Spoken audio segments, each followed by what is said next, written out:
সবকিছু আমাদের কাছে আসে, প্রাণপণ চেষ্টা করে। ভাই আমাদের তো পালাবার পথ নাই, আমরা যেদিকে যাই ঝুলাবে, এটা হচ্ছে রিয়েলিটি ভাই।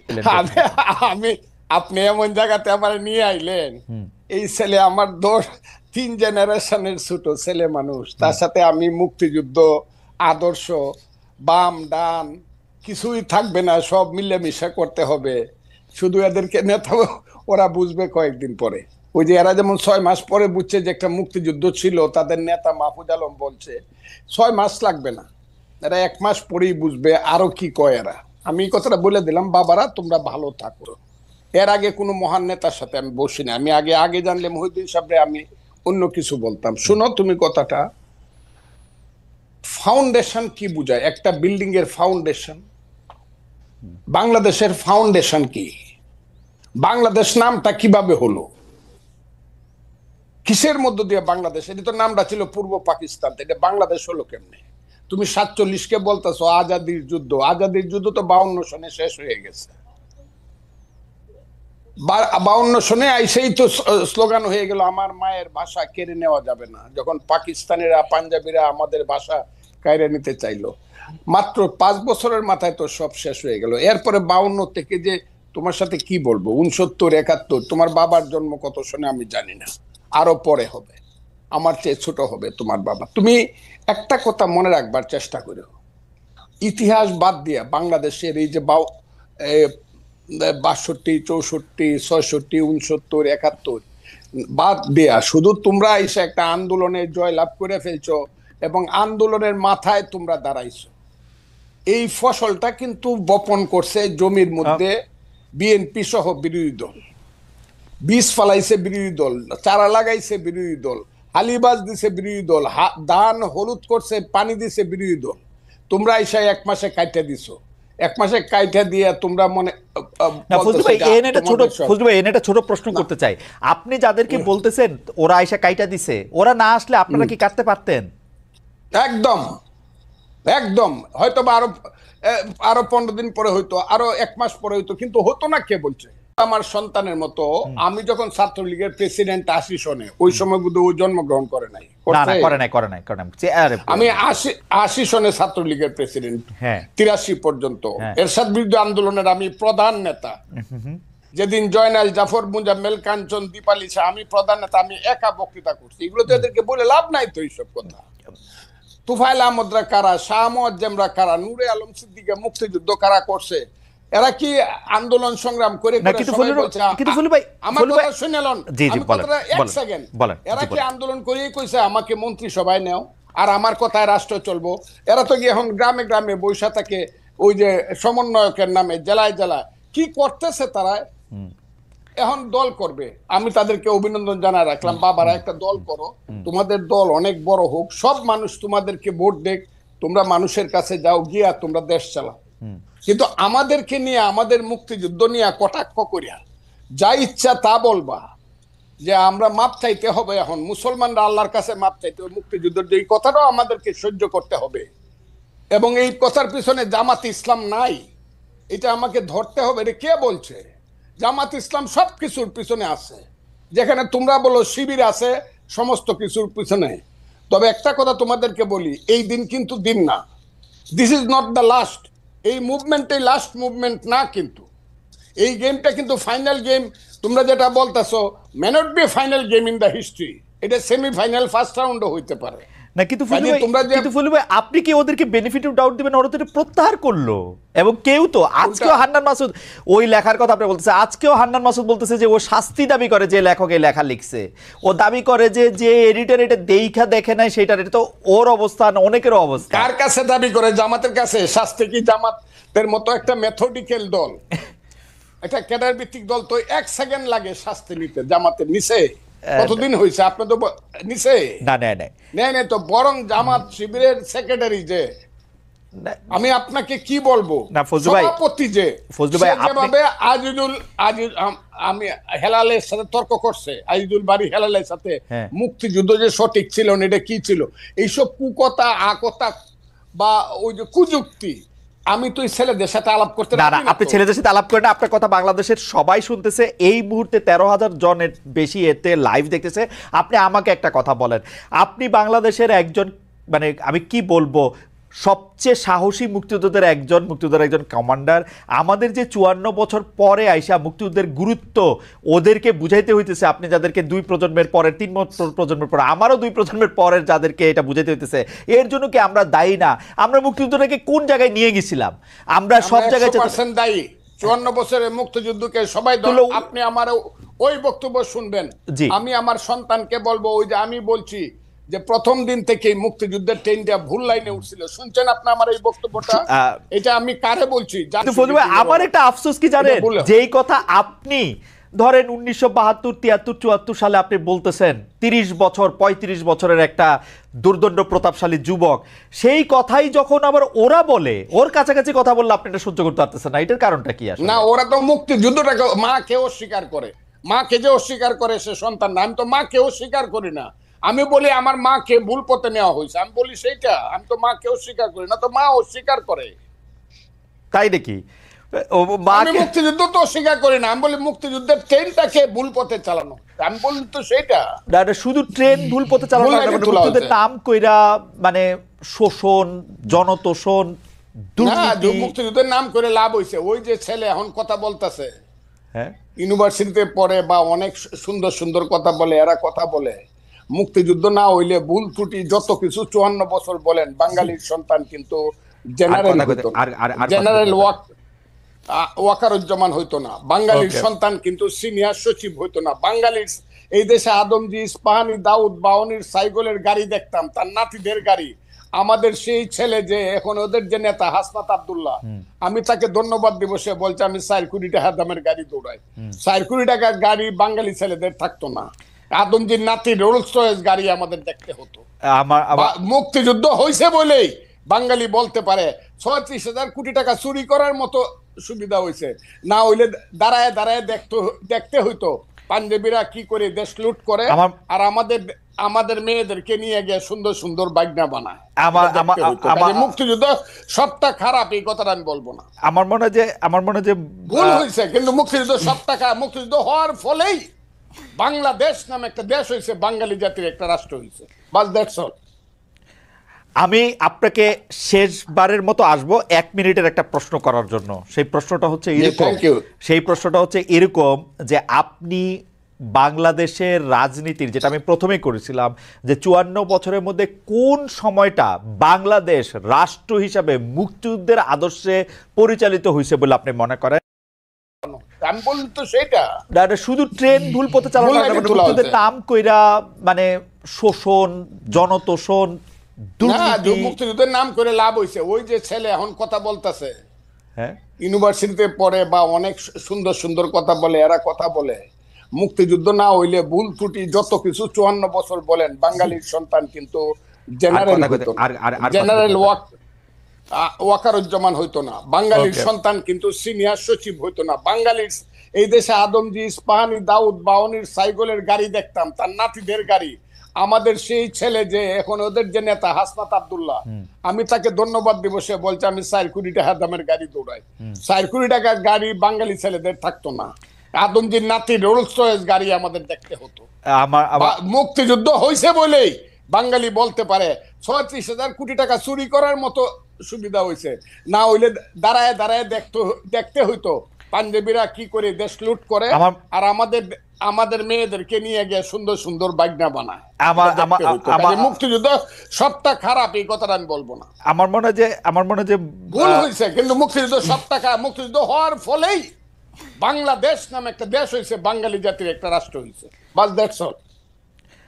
আমি আপনাকে শেষবারের মতো আসবো 1 মিনিটের একটা প্রশ্ন করার জন্য। সেই প্রশ্নটা হচ্ছে এরকম যে আপনি বাংলাদেশের রাজনীতির, যেটা আমি প্রথমেই করেছিলাম, যে 54 বছরের মধ্যে কোন সময়টা বাংলাদেশ রাষ্ট্র হিসাবে মুক্তিযুদ্ধের আদর্শে পরিচালিত হয়েছে বলে আপনি মনে করেন? সেই সময়টা হলো 10 এপ্রিল থেকে 16 ডিসেম্বর 1972 সন, মানে মোটামুটি ভাবে। হ্যাঁ, 10 এপ্রিল 1971 সাল থেকে, 10 এপ্রিল 1971 সাল থেকে 71 না, 10 এপ্রিল 1972। মুক্তিযুদ্ধের পরের কথা বলছি আমি, ওকে, থেকে 4টা এবং আলটিমেটলি 16ই ডিসেম্বর পর্যন্ত মানে ওই পথে, মুক্তিযুদ্ধের পথে দেশটা চলছিল। কেন? তখন 309 ঘন্টা বিতর্ক করে বাংলার শ্রেষ্ঠ সন্তানেরা, আবারও বলছি বাংলার শ্রেষ্ঠ সন্তানেরা, আবারও বলছি বাংলার শ্রেষ্ঠ সন্তানের একটা সংবিধান করছিল, যেটা পৃথিবীর শ্রেষ্ঠ সংবিধানের একটা হিসাবে পরিগণিত হইতো। পরে এটা নষ্ট হয়েছে। এই সংবিধানটাকে আবার আমার মাসুদ বাবারা এইটা একদম ওইটা কি বলছে, কবর দিয়ে দিতে চায়। বিরোধিতা তো একটু এমনি করি না। এই শ্রেষ্ঠ ওই সময়টা 16 এর পর থেকে যা হয়েছে, 16 ডিসেম্বরের পরে 7ই মার্চ আসছে, 73 ভোট হয়েছে 39টা সিটে। ওই সরকারের আমলেই 39টা সিটে আমার মনে যায় এই ফজলুল ভাইয়ের কথা শোনা খুবই, মানে কি বলবো, খুবই আকর্ষণীয়, খুব চমৎকার, শুনতে ইচ্ছা করে শুধু, কিন্তু সময় নাই, আমাদের শেষ করতে হতেছে। কিন্তু 72-এর সংবিধানটা আপনি সত্যি পৃথিবীর সর্বশ্রেষ্ঠ সংবিধানগুলির একটা মনে করেন? সর্বশ্রেষ্ঠ বলে নাই তো, সবচেয়ে ভালো সংবিধানগুলি, সবচেয়ে ভালো সংবিধানগুলি না, শ্রেষ্ঠ সংবিধান এক। আচ্ছা, শ্রেষ্ঠ সংবিধান একটা, ওই 70 অনুচ্ছেদ থাকা সত্ত্বে প্রধানমন্ত্রীর কাছে 70 অনুচ্ছেদ, আমি আপনাকে বলি 70 অনুচ্ছেদ তখন বাস্তবতায় তো এটা তো অনেক সময় লাগবে। 70 অনুচ্ছেদ তো হইলে 54 কে 55 কে 56 সনে ওই যে এমপি এমএলএ হইয়া ভোট কেনাকাটা করে যেভাবে প্রতি 24 ঘন্টায় একবার সরকার বদল হইতো, সেই তিক্ত অভিজ্ঞতা থেকে কিন্তু 70 না, এটা আপনারা বলেন বহুবার, এটার বহু রকম রেমেডি সারা পৃথিবীতে আছে, আপনারা ওইটার দিকে আপনারা জান নাই। যাই হোক, আমার কাছে 70 আমি সমর্থন করি না। আমি 72-এর সংবিধানে ফজলুল, আপনি খালি 72-এর সংবিধানে আপনার সাথে আমি আলাদা করে একদিন কথা বলবো না। হাওয়েভার আপনি মানে একটু আপনার সাথে কথা বললে তো একটু প্রস্তুতি নিয়ে আসা উচিত, একটু সময় নিয়ে আসা উচিত। সেই জন্য আমি একটু প্রস্তুতি আর সময় নিয়ে 72-এর সংবিধানটা নিয়ে আপনার সাথে আপনি একদিন কথা বলবো না। কিন্তু ফজলুল ভাই একদম চমৎকারভাবে বলছেন যে উনি মনে করেন বাংলাদেশ মুক্তিযুদ্ধের চেতনার পথে ছিল হচ্ছে 1972 সালের 10ই এপ্রিল থেকে 4ঠা ডিসেম্বর পর্যন্ত, অর্থাৎ যতক্ষণ পর্যন্ত গণপরিষদ 16 ডিসেম্বর পর্যন্ত, 4টা নভেম্বর, হ্যাঁ 16 আপনি 16 ডিসেম্বর পর্যন্ত মনে করতেছেন, তাই তো? বলছি কারণ 16 ডিসেম্বরে গিয়ে এটা কার্যকরী হয়েছে। ওকে, 16 ডিসেম্বর পর্যন্ত কার্যকরী হচ্ছে, আর বাকি সময়টার ক্ষেত্রে তিনি সেটা মনে করেন না। আমরা একটু প্রশ্নটা একটু এক্সটেন্ড করি। আপনারা যে রাজনীতির মধ্যে দিয়ে যাইতেছেন, আমি বাংলাদেশের এই রাজনীতি দিয়া গত 30-32 বছর যতদিন পর্যন্ত এগুলো আমি অবজার্ভ করি, দেখছি যে আওয়ামী বিএনপি যে পথে হাঁটতেছে, আপনারা এই একই পথেই হাঁটতেছেন, ওইটারই আপনার রাজনীতি মনে করতেছেন। গিয়ে এলাকার মানুষে বলবেন ব্রিজ বানাই দিবেন, রাস্তা বানাই দিবেন, কাউরে আপনি টাকা দিবেন, টেন্ডার দিবেন, সাহায্য দিবেন, কারো থেকে চাঁদা নিবেন, কাউরে চাঁদা দিবেন, একই সিস্টেম তো, মানে আপনার তো আলাদা কিছু হইলেন না। একটা ভাই শোনেন, একটা জিনিস আপনাকে বলি, সবচেয়ে বড় কথাটা হচ্ছে আমি আপনার একটা কথার সাথে সম্পূর্ণ দ্বিমত করি, এবং এই কথাটা আমার কাছে মনে হয়েছে খুবই জেনারেলাইজড একটা কথা। আপনি একটা কথা যেটা রনি ভাইকে বলছেন যে আওয়ামী লীগের দেয়া ছাঁচে বৈষম্য বিরোধী ছাত্র আন্দোলন চলতেছে। ভাই একটা কথা আপনাকে স্পষ্ট করে বলি, সবচেয়ে বড় কথা হচ্ছে বৈষম্য বিরোধী ছাত্র আন্দোলন কোন একজন স্টুডেন্ট কোন একটা কাজ করছে, কোন একজন সাধারণ নাগরিক একটা কাজ করছে, বৈষম্য বিরোধী ছাত্র আন্দোলন নাম ভাঙায় করছে, সমন্বয়ক শব্দটা নাম ভাঙায় করছে, তার মানে সেই দায় এই বৈষম্য বিরোধী ছাত্র আন্দোলন নিবে, এটা কোনোদিন হইতে পারে না। আমরা আমাদের জায়গা থেকে সবচেয়ে বড় যে জিনিসটা দেখছি যে এই পুরো যে আপনি যে সিস্টেমটার কথা বলতেছেন, কালচারটার কথা বলতেছেন, এইটা বৈষম্য বিরোধী ছাত্র আন্দোলন বলতে আপনারা যাদেরকে চেনেন ফেস হিসেবে এই মানুষগুলো এটার জন্য সবচেয়ে বেশি স্ট্রাগল করে যাইতেছে। এই পুরো বাংলাদেশের নতুন যে সংস্কার প্রক্রিয়া, এটার জন্য সবচেয়ে বেশি স্ট্রাগল করে যাইতেছে। কোন জায়গাটা থেকে? আসলে এই যে বাংলাদেশে বিগত 16 বছরে এই যে একটা কালচার এস্টাবলিশ করে দেওয়া হয়েছে, মানুষের রন্ধ্রে রন্ধ্রে এই যে বিভিন্ন তোষামোদি, কালপ্রিটগিরি বিহেভিয়ার গুলো ঢুকে গেছে, এই যে বিভিন্ন রকম অপকর্মের সাথে জড়িত হওয়ার প্রবণতা ঢুকে গেছে, ব্যক্তি স্বার্থ এই যে চিন্তা করার যে প্রবণতা ঢুকে গেছে, মানুষ সামগ্রিকভাবে কালেকটিভলি এই জায়গাটা থেকে এখনো বের হইতে পারতেছে না। মানুষ এখন প্রত্যেকদিন 100টা তদবির নিয়ে আসে, মানুষ এখনো তাদের জায়গা থেকে নিজেরটা দেখে শুধুমাত্র যে আমি ট্রান্সফার নিয়ে আজকে যদি ভোলা থেকে ঢাকায় যাই আমার ফ্যামিলি একটু ভালো থাকবে, কিন্তু ঢাকার যে ফ্যামিলিটা বরিশালে যাবে তার কি হলো সেটা মানুষ চিন্তা করে না। আপনি যদি আজকে দেখেন এই পুরো বাংলাদেশের যে রাজনৈতিক দলগুলো, এই দলগুলো বিগত অর্ধ শতাব্দী ধরে যেই পলিটিক্যাল কালচারটা প্র্যাকটিস করে আজকের এই অবস্থানে আসছে, এই অভ্যুত্থানের পরও ওই পলিটিক্যাল কালচার থেকে ওই পলিটিক্যাল দলগুলো বের হইতে পারে না, তার রাজনৈতিক নেতৃবৃন্দ বের হইতে পারে না। ভাই শেষ করি, একটু শেষ করি ভাই। ভাই আমরা তো চোখের সামনে থেকে দেখতেছি, আপনাকে বলি ভাই, আপনি তো বাইরে থেকে দেখতেছেন, আমরা চোখের সামনে থেকে দেখতেছি। আপনাকে বলি আজকে এই যে এত এত রক্তের উপরে দাঁড়িয়ে, খুনের হত্যার উপরে দাঁড়িয়ে, লাশের উপরে দাঁড়িয়ে এই যে সরকার, আমরা তো সরকার সরাসরি নাই, কিন্তু আমরা সরকারকেও দেখতে পাচ্ছি, মাঠকেও দেখতে পাচ্ছি। আমাদের সবচেয়ে বড় যে সুবিধাটা হয়েছে, মানুষের না আসল চরিত্রটা আমরা দেখতে পাচ্ছি। বড় বড় রাজনীতিবিদ, বড় বড় সুশীল, বড় বড় শিক্ষাবিদ, বড় বড় মিডিয়া ব্যক্তিত্ব, এগুলো আপনার সামনে যতটা ভদ্র যেভাবে প্রেজেন্ট করে, ভিতরে এক একটা কালপ্রিট এবং ভণ্ড। এরা ভিতরে ভিতরে নেগোসিয়েশন করে, ভিতরে ভিতরে এরা তদবির করে, ভিতরে ভিতরে এরা আগের কালচারটা এস্টাবলিশ করার জন্য মাঠে তাদের ছেলেদেরকে পাঠায় চাঁদাবাজি করে, উপরে এসে বলে কে ওখানে চাঁদাবাজি করতে গেছে। এই যে রাজনৈতিক দলের বড় বড় যে নেতাকর্মীগুলো, তারা যদি মাঠ পর্যায়ে বাংলাদেশের বড় রাজনৈতিক দলগুলো সহযোগিতা না করে, তাদের যারা কর্মী তাদেরকে তলে তলে ওই ভিতরে পাঠায়, আবার উপরে উপরে। আজকে আপনি দেখেন কেন আওয়ামী লীগের বিচার হইতেছে না। আওয়ামী লীগের বড় বড় নেতা কর্মীগুলোকে শেল্টার দিয়ে রাখছে। আমি বলি, জেলা আওয়ামী লীগের সাধারণ সম্পাদক সভাপতিকে শেল্টার দিচ্ছে জেলার অন্য কোন বড় রাজনৈতিক দলের সভাপতি সাধারণ সম্পাদক। This is the bitter truth. এই শেল্টার দিতেছে টাকার বিনিময়ে, এই শেল্টার দিতেছে ম্যান পাওয়ারের বিনিময়ে, অথবা এটা চিন্তা করতেছে আজকে থেকে 5-10 বছর পরে তার যদি খারাপ সময় আসে, সে তাকে শেল্টার দেবে। একটু জাস্ট সেইটা ফিনিশিংটা দেন। আচ্ছা, ফিনিশিংটা দেন। সামগ্রিকভাবে শুরু করি। তো সবচেয়ে বড় কথাটা হচ্ছে, বৈষম্য বিরোধী ছাত্র আন্দোলন বলতে যে 3 জন ওইখানে সরকারি উপদেষ্টা কিংবা মাঠে যারা আছে, অ্যাকচুয়ালি যারা স্পিরিটটাকে ধারণ করে, ভাই 5 তারিখের পরে বৈষম্য বিরোধী ছাত্র আন্দোলন হইছে নতুন করে, এই সংখ্যাটা বেশি। তারা এই নাম ভাঙায় খাইতেছে আরো বেশি। এবং এই মানুষগুলো থেকে শুরু করে অন্যান্য যারা আছে, তারা যদি তাদের জায়গা থেকে যেটুকু সহযোগিতা করা দরকার, এরা শেখ হাসিনার বিরুদ্ধে যেভাবে সহযোগিতা করছে, ওই সহযোগিতা যদি থাকতো, বাংলাদেশ 6 মাসে প্রত্যাশার চেয়ে বেশি পরিবর্তন হইতো। কিন্তু সবচেয়ে বড় সমস্যা হচ্ছে, আমরা তো সামনে থেকে ওইখানে থেকে ফেসটা পরিচিত হয়ে যাওয়ার কারণে সবকিছু আমাদের কাছে আসে, প্রাণপণ চেষ্টা করে। ভাই আমাদের তো পালাবার পথ নাই, আমরা যেদিকে যাই ঝুলাবে, এটা হচ্ছে রিয়েলিটি। ভাই সামগ্রিক যে স্টেক হোল্ডার গুলো, এগুলো তো বিগত কালচার গুলোর সাথে অতপ্রতভাবে জড়িত এবং সহযোগী। এরা যদি এই কালচার থেকে বের না হয়, বৈষম্য বিরোধী ছাত্র আন্দোলন বলতে যাদেরকে চেনেন বা যারা আছে, তারা তাদের জায়গা থেকে যতটুকুই কাজ করুক না কেন, ওই কাজগুলো আওয়ামী লীগের মতো করে হয়ে যাচ্ছে। আপনারা তদবির করতেছেন তো, বিভিন্ন জায়গায় আপনারা তদবির করতেছেন তো, করতেছেন না?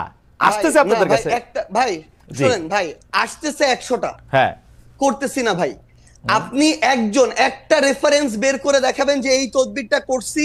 এবং যদি কোনো একটা ক্ষেত্রে, ভাই বলি, ধরেন কোন একটা জেলার ডিসি ওই জায়গায় গিয়ে এখনো রাজনৈতিক দলের তোষামোদি করতেছে, জনগণের চিন্তা না করে নির্দিষ্ট কিছু মানুষের এজেন্ডা বাস্তবায়ন করতেছে, ওই এলাকার মানুষ, জনগণ, ছাত্র প্রতিনিধি সবাই একসাথে এসে যখন বলে, তখন এই দাবিটা তুলছি। কিন্তু আপনি এটা যখন জনগণের ক্ষেত্রে হবে, দেশের স্বার্থ হবে, তখন আমরা আমাদের জায়গা থেকে দাবি তুলবো। আপনি এটা একটা এক্সাম্পল দেখাবেন। আমি দেখাবো সার্জিস, আমি একটা এক্সাম্পল দেখাবো, একটা এক্সাম্পল দেখাই, অবশ্যই একটা এক্সাম্পল দেখাই, একটা এক্সাম্পল, হ্যাঁ আপনারই দেখাই। আমার এটা বলতে মানে এটা খুব ইচ্ছা ছিল না, কিন্তু যাই হোক, একজন জুডিশিয়ারির একজন খুব উঁচু পদের কর্মকর্তা আমাকে জানিয়েছেন, আমি বলি। সেটা হচ্ছে, আপনার বাবার তদবিরের কারণে নিয়োগ বন্ধ করে দেওয়ায় পঞ্চগড়ের জেলা জজ আর চিফ জুডিশিয়াল ম্যাজিস্ট্রেটকে মিনিস্ট্রিতে অ্যাটাচড করা হয়েছে। ভাই শোনেন, একটা কথা বলি, মানে এই যে মানে এটার চেয়ে বড় প্রোপাগান্ডা। এবং মানে আপনি শোনেন, জাস্ট একটা এক্সাম্পল, পুরো পঞ্চগড় জেলার যত মানুষ আছে তাদেরকে জিজ্ঞাসা করবেন, পুরো পঞ্চগড় জেলার বৈষম্য বিরোধী ছাত্র আন্দোলন আছে তাদেরকে জিজ্ঞাসা করবেন, পুরো পঞ্চগড় জেলার বৈষম্য বিরোধী ছাত্র আন্দোলন পুরো জেলা কোর্ট থেকে শুরু করে এভরিথিং ব্লক করে রাখছিল শুধু একটা কারণে, এই জেলা জজ এবং চিফ জুডিশিয়াল ম্যাজিস্ট্রেট তারা তাদের জায়গা থেকে একটা নিয়োগ প্রক্রিয়ার পরীক্ষার আগেই তারা বিভিন্ন জায়গায় ম্যান সেট করে রাখছিল। এবং ওইখানে যারা পরীক্ষার্থী ছিল তাদের প্রতিবাদের মুখে পড়ে তারা পরীক্ষাটা পর্যন্ত বন্ধ করে দিতে বাধ্য হয়। এবং সবচেয়ে মজার বিষয় হচ্ছে, একটু অ্যাড করি ভাই, সবচেয়ে মজার বিষয় হচ্ছে, ওইখানে অ্যাপ্লাই করেছিল মনে করেন 2000 স্টুডেন্ট, তারা তাদের মতো করে বিভিন্ন এক্সকিউজ দিয়ে প্রায় অর্ধেক স্টুডেন্টকে পরীক্ষা দিতেই দেয় না, বাকিদেরকে দিয়েছিল। এবং এরপর এটা পর্যন্ত রেফারেন্স ওই স্টুডেন্টদের পরীক্ষার্থীদের কাছে চলে গিয়েছিল, বিভিন্ন পলিটিক্যাল দল তাদের জায়গা থেকে লিস্ট পাঠিয়েছিল। এবং এই চিফ জুডিশিয়াল ম্যাজিস্ট্রেট এবং জেলা জজ যিনি রয়েছেন, তারা বিগত সময়ে আওয়ামী লীগের সময়ে তারা ওই সময় যে আইন এবং বিচার মন্ত্রণালয়ের যিনি মন্ত্রী ছিলেন তার লিস্ট দেখে দেখে পঞ্চগড়ে নিয়োগ দিয়েছে। এই অভিযোগগুলো এক করে পুরো পঞ্চগড় জেলার ওই পরীক্ষা যারা পরীক্ষার্থী তারা রাজপথে নেমেছিল, মানুষ নেমেছিল, বৈষম্যবিরোধী ছাত্র আন্দোলন নেমেছিল।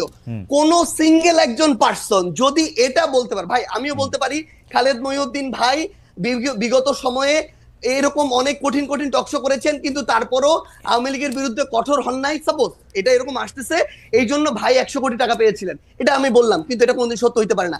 আপনি সিঙ্গেল এরকম একটা দেখাবেন যে কেউ একজন বলবে যে আমাদের একটা রেফারেন্স ওই জায়গায় গিয়েছিল, যে কারণে আমরা এটা বাধা দিয়েছি। আচ্ছা, প্রথম কথা যে আপনারা এটা খুব ভালো করে জানেন, আপনারা কিন্তু রাজনৈতিক আন্দোলন করেন নাই রে ভাই, আপনারা কিন্তু রাজনৈতিক আন্দোলন করেন নাই, আপনারা চাকরি আন্দোলন করছেন। না ভাই, সবচেয়ে বড় শুনেন, আপনার কাছে অভিযোগটা আসছে, তারপর আপনি এটা সমাধান করলেন, ব্যাপারটা কি এরকম? না না না, আমার কাছে অভিযোগ কেন আসবে? আমার কাছে কোনো অভিযোগই আসে নাই। আমরা আমাদের জায়গা থেকে যে জিনিসটা দেখেছিলাম যে যখন পঞ্চগড় জেলার বৈষম্যবিরোধী ছাত্র আন্দোলন এই একটা মানে আগে থেকেই ঠিক করা নিয়োগ প্রক্রিয়ায় যাচ্ছিল, এবং তাদের আগের রেকর্ডগুলো এরকম যে বিভিন্ন রেফারেন্সে, বিভিন্ন সুপারিশে এবং অর্থ লেনদেনের মধ্য দিয়ে তারা নিয়োগ দিয়েছে। পুরো বৈষম্যবিরোধী ছাত্র আন্দোলন শুধু না, পুরো পঞ্চগড় জেলা জজ কোর্ট জানে, যত অ্যাডভোকেট আছে সবাই জানে যে তারা এগুলোর সাথে জড়িত। ভাই শেষ করি তো, তখন যখন তারা এই আন্দোলনে নামে, সেই জায়গার জেলা প্রশাসক থেকে শুরু করে জেলা পুলিশ সুপার এবং অন্যান্য যারা, ইভেন আইন এবং বিচার মন্ত্রণালয়ের যারা যিনি দায়িত্বে রয়েছেন সচিব হিসেবে বা অন্যান্য হিসেবে, তারা তাদের জায়গা থেকে এই বিষয়টি শুধু আমাকে বলেছিল যে এইটুকু যেন দেখা যায় যে স্টুডেন্টরা যেন ওখানে ভাঙচুর না করে বিচারিক প্রাঙ্গণে। সেই জায়গাটিতে আমরা আমাদের জায়গা থেকে বৈষম্যবিরোধী ছাত্র আন্দোলনকে বলেছিলাম তারা তাদের যৌক্তিক আন্দোলন চালিয়ে থাক, কিন্তু তারা যেন কোনো ভাঙচুর প্রক্রিয়া রাখে, এইটুকু। এটা হচ্ছে প্রশাসনিক বিষয় ভাই, কিন্তু না ভাই আমার মনে হয় যে একটা কথা অ্যাড করতে হবে ভাই, একটা কথা অ্যাড করতে হবে, সেটা হচ্ছে সবচেয়ে বড় বিষয় হইতেছে কি ভাই, কিছুদিন আগে আমি এরকম দেখছিলাম সোহরাওয়ার্দী মেডিকেলে একটা প্রেসক্রিপশনে লেখা সমন্বয়ক সার্জিস আলমের আত্মীয়, বাড়ি হচ্ছে নাটোর না পাবনা, এরকম কিছু একটা জায়গা। আমার 14 গোষ্ঠীতে ভাই এখানে কেউ নাই। এখন অল্প কিছু নাম যেহেতু সবাই জানে, এই নামগুলোকে বিভিন্ন ভাবে ব্যবহার করা হয়। যখন দেখতেছে তার প্রত্যাশিত কিছু একটা হচ্ছে না, তখন যাকে তার সন্দেহ হচ্ছে তার বিরুদ্ধে এরকম এলিগেশন দিয়ে দিচ্ছে। কিন্তু এটা যখন ভাই একটা জিনিস শুধু বলি, এটা যখন আপনি আপনার জায়গায় এরকম, আপনি ভাই আমাদের কাছে অনেক রেসপেক্টেড, একদম সোজা বাংলা কথা বলি ভাই, সো সেই জায়গায় যখন এরকম মানে এরকম একটা কথা চলে আসে, কেউ একজন বললো ওইটা এরকম একটা মেইন স্ট্রিম জায়গায় চলে আসে, এটা খুবই অপ্রত্যাশিত। আর আপনাকে যদি অফিসের কথা এবং এই কথাটা বলি ভাই, আমি আমার জেলায় এ পর্যন্ত 8000 কম্বল দিয়েছি ভাই। এই টাকাটা কোনো চাঁদার টাকা না। এই 8000 কম্বল আমি যদি ওই মানুষগুলোর সাথে যোগাযোগ করে না নিতাম, ওই মানুষগুলো অন্য কাউকে দিত। বাংলাদেশে এরকম অন্তত কয়েক হাজার মানুষ আছে যারা প্রত্যেক বছর 10-20 হাজার কম্বল বিভিন্ন জায়গায় দেয়। আমি এর মধ্যে মনে করেন 10 জন মানুষের খোঁজ পেয়েছি বা খুঁজে বের করেছি। আমি ওটাতে যাচ্ছি ভাই, আমি তাদেরকে বলেছি যে ভাই আমার পঞ্চগড়ে প্রচন্ড শীত, আপনি যদি আমাকেও 1000 দিতেন, আমি আমার মাধ্যমে বিতরণ করতাম, তাহলে ভালো হতো। তারা দিয়েছেন, এইটুকুই কম্বলের বিষয়। 2 নম্বরে আসেন ভাই রূপায়ণ টাওয়ারের বিষয়। ভাই একদম স্পষ্ট কথা বলি, বাংলাদেশের রাজনীতি করতে বিগত রাজনৈতিক দলগুলো যেই লেভেলের টাকা খরচ করার কালচার তৈরি করেছে, একদম মানে কালো টাকা দিয়ে, সেটা যদি কন্টিনিউ হয় আমাদের দ্বারা বাংলাদেশের রাজনীতি করা সম্ভব না, একদম ক্লিয়ারলি বলে দিলাম। আমরা আমাদের জায়গা থেকে ভাই একটা ফাউন্ডেশন করার প্রসেস অলমোস্ট শেষের দিকে। এই ফাউন্ডেশনে ওপেন ফান্ডিং হবে দেশের এবং দেশের বাইরের। আমরা আমাদের জায়গা থেকে আমাদের ম্যানিফেস্টো তুলে ধরবো পুরো পৃথিবীর মানুষের সামনে। আমরা যদি আমাদের রাইট ট্র্যাকে থাকি তারা ফান্ডিং করবে, যদি না থাকি তারা ফান্ডিং করবে না। এবং আপনি যে এই গাড়িটার কথা বলছেন ভাই, আমি আপনাকে বলি, আপনি যদি দেশে থাকতেন না, আপনি এতদিনে আমার অন্তত 5 দিন কল পাইতেন যে ভাই মহিউদ্দিন ভাই আপনার তো হচ্ছে 2টা গাড়ি আছে, আমাকে একটা গাড়ি একটু 3 দিনের জন্য দেন বা 1 দিনের জন্য দেন, ড্রাইভার এবং গাড়ি আপনার, তেলটা আমি দিব ভাই। আমি ভাই লিখে দিতে পারি, আপনি খালেদ মহিউদ্দিন ভাই আপনার 2টা গাড়ির মধ্যে একটা গাড়ি একদিনের জন্য আমাকে দিতেন।